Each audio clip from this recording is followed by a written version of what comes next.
let us consider the modern condition. We are inundated with promises of mastery. We are sold life hacks, productivity systems, 5-step plans to financial freedom, and 7 habits for high performance. We fill our calendars, optimize our mornings, and track our metrics, all in a relentless pursuit of control over our lives. We strive to join the top 1%, the high achievers, the ones who seem to have it all figured out. Yet, what is the quiet reality for so many on this path? A persistent, humming anxiety. A live being perpetually behind. A day can be meticulously planned, yet a single unexpected event. A critical email, a sudden market shift, a traffic jam can derail our entire inner state, leaving us feeling frustrated, powerless, and reactive. We find ourselves incredibly busy, yet not truly in command. We are managing our schedules, but are we mastering our lives? It seems the more we try to control the world outside of us, the more we become slaves to its whims. This paradox leads us to a profound philosophical inquiry, one that the Stoics placed at the very center of their philosophy. What if our entire concept of mastery and outperformance is flawed? What if the 99% are not the ones who lack the right schedule or productivity app, but are those who have not yet learned where the true levers of control reside? What does it really mean to master your life? Is it about bending the external world to your will, or is it about forging an internal world so strong that the external world loses its power to break you? The Stoic answer is unequivocal. True mastery is not external, but internal. The life well lived is not a product of fortunate circumstances, but of a well-trained mind. The idea of outperforming the 99% is not about accumulating more wealth, status, or accolades than others. That is a game of externals, a game the Stoics would call a distraction. The true outperformance is to achieve a state of inner command, resilience, and tranquility. Apatheia, that 99% of people lost in the noise of the world will never know. It is about mastering the one and only thing you truly possess, the quality of your own mind. The Stoics referred to the mind's command center as the hegemonikon, the ruling faculty. Your entire experience of life, your joy, your suffering, your peace, your turmoil, is filtered through and created by this faculty. It is the artist that paints the canvas of your reality. As the Emperor Marcus Aurelius wrote in his private journal, the happiness of your life depends upon the quality of your thoughts. Think about that for a moment. Not the quality of your circumstances, your relationships, or your bank account. The quality of your thoughts. This is a radical declaration of power. It means the ultimate lever for changing your life is already in your possession.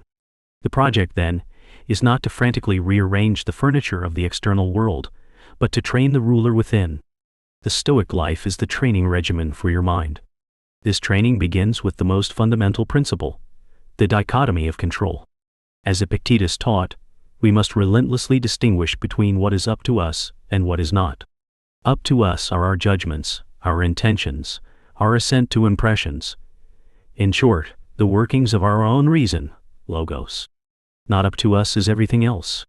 The 99% are those who exhaust themselves trying to control what is not up to them. The one who outperforms them is the one who dedicates their entire energy to perfecting the only thing that is, their own mind.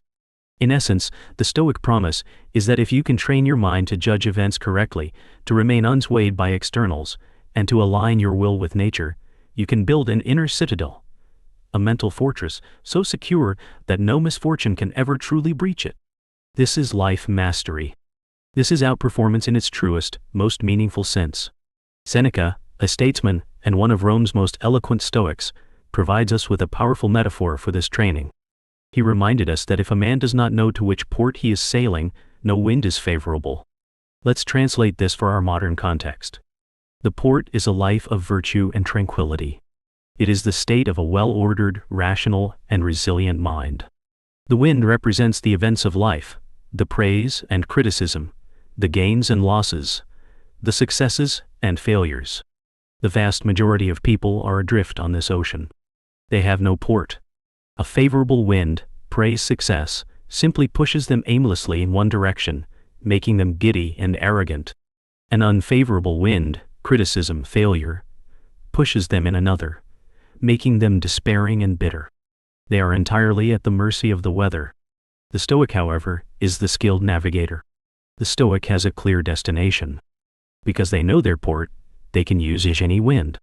A favorable wind is used to sail smoothly. An unfavorable wind is an opportunity to practice their skill, to tack against the breeze, to test the rigging, to strengthen their resolve. Every event, good or bad, becomes an opportunity to practice virtue and hone the mind. This is the essence of amor fati, the love of fate. It is not a passive resignation, but an active, creative partnership with reality. The trained mind knows how to use everything that happens as fuel. So the question becomes, how do we become this wise navigator? How do we train the mind to hold its course in any weather? The Stoics provided a curriculum of practical, powerful exercises. Here are 3 transformative practices, drawn directly from the Stoic toolkit, to begin the training of your ruling faculty. First, the view from above. Training your perspective. This is a powerful contemplative exercise used extensively by Marcus Aurelius. It is designed to detach your mind from petty earthbound anxieties and to train it to see the bigger picture. Find a quiet moment. Close your eyes. In your imagination, begin to float upwards, out of your chair, through the roof of your building. See your neighborhood, then your city spread out below you like a map. Continue to rise, seeing your country, the continents, the curve of the earth, a beautiful blue and white marble suspended in the blackness of space. From this vantage point, look down. Where's the person who insulted you? Where's the promotion you were so worried about? They are invisible, dissolved into the vast, silent tapestry of existence. As Marcus Aurelius reminded himself, think of the whole of existence, of which you are the tiniest part. Now, gently float back down, returning to your body. Carry that cosmic perspective with you. This exercise trains your mind to relativize your problems and cultivate a sense of rational distance. You train your mind to observe your life's events rather than being immediately consumed by them. A mind trained in this way is no longer a slave to every minor irritation. It outperforms the mind that is trapped in the drama of the immediate. Second, the Stoic journal, training through self-examination. The Meditations of Marcus Aurelius was his private journal, his training ground. For the Stoic, a journal is a laboratory for applying principles. In the morning, write down your plan with a reserve clause, for example. I will complete this report if nothing external prevents me. This trains your mind to distinguish between your intention and the outcome. Then, practice premeditatio malorum. Briefly imagine the obstacles you might face and resolve to meet them with virtue. In the evening, conduct a review as Seneca advised. Ask yourself, what vice did I fight against today? Where did I act according to virtue? And how could I have responded more rationally? This practice is the equivalent of a mental sparring session. You are actively training your mind to recognize its own errors in judgment and strengthening its ability to align with your chosen principles. This is the diligent, daily work of true life mastery. Third, voluntary discomfort, training for resilience. This might be the most countercultural of the Stoic practices. The 99% of minds are slaves to comfort. The Stoic trains their mind to break this dependency.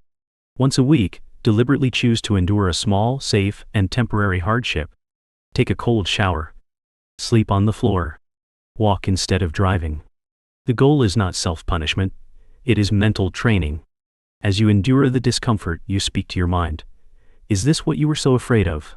See, we can endure this. You are teaching your mind, through direct experience, that external things have no real power over your core well-being. This practice is a dress rehearsal for genuine adversity. When real hardship strikes, your mind will not panic, because it has been trained. It has proven its own strength. This is a profound way to practice memento mori, learning to cherish what is truly important, the strength of your character. In essence, to train your mind and master your life is not a project of addition, but of subtraction. It is not about adding more accomplishments, but about subtracting your dependence on them. To outperform the 99% is to achieve the rare and precious state of a mind that is its own master, a mind that can face any fortune with equanimity, any challenge with courage, and any moment with virtue. This is the freedom and power the Stoics offer us. So I leave you with this question to reflect upon, fellow seekers of wisdom. As you move through the coming days, what is one small, deliberate action you can take not merely to use your mind, but to actively train it? Your journey of 1,000 miles begins with that single intentional step. Feel free to share your thoughts on these practices in the comments below. And may the light of wisdom illuminate your inner citadel. Until next time.